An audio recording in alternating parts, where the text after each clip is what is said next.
2 periods in the books here at the Hershey Center, and the Mississauga Steelheads now lead the Belleville Bulls 2-1 after 40 minutes of play. After the first period, it was 1-0 for the visitors. After the second period, it's 2-1 for the home team. Roger Lajoie and Nico Cardarelli to talk about that second period of play. Nico, that saw Mississauga do many of the same things they did in the first period, and that's why they would have been happy even though they were down 1-0. Now they're going to be feeling pretty good because they're up by 1 after 2. Yeah, absolutely. You know, just because you're not getting dividends right away doesn't mean you don't stick with the method. And give the Steelheads credit for sticking to the game plan, because they replicated a lot of what they did in the first 20 minutes there in that second period, but in that middle frame it actually led to a few goals, and like you said, they now have a 2-1 lead based on just that strong fundamental play.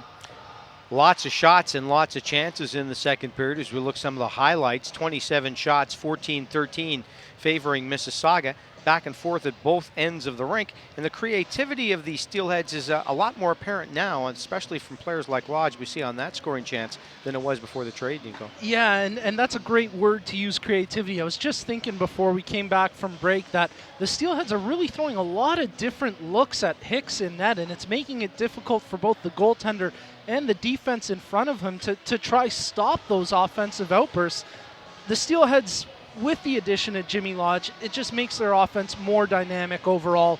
And you think about what it could be once they have a full blue line, a healthy blue line, being able to push Josh Burnside back up to offense, up to the forward units.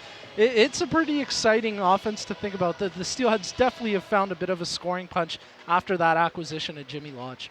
Hicks has been pretty good in goal for Belleville, the backup playing tonight, and has had a lot of work and made 26 saves. And Spencer Martin, his usual fine self, 22 saves in 23 shots. As we get to the third period in particular, I got to believe, though, the Belleville Bulls are looking at playing in Erie tomorrow night to finish at 3-3. They will certainly bring everything they can muster in period number 3. Yeah, absolutely. I mean, we talked about the importance of this game in that last intermission in terms of Belleville maybe feeling a little bit more urgency trying to get the road win here, and you have to think that they're going to do everything that they're possibly capable of in the final 20 minutes here to try change the outcome, because that's a pretty daunting task tomorrow night, having to take on the Erie Otters in Erie. This is 2 really important points on the line right now for the Belleville Bulls. Steelheads know how tough it is to win in Erie. They lost there last night there 5-1, trying to avoid a 2-game losing streak.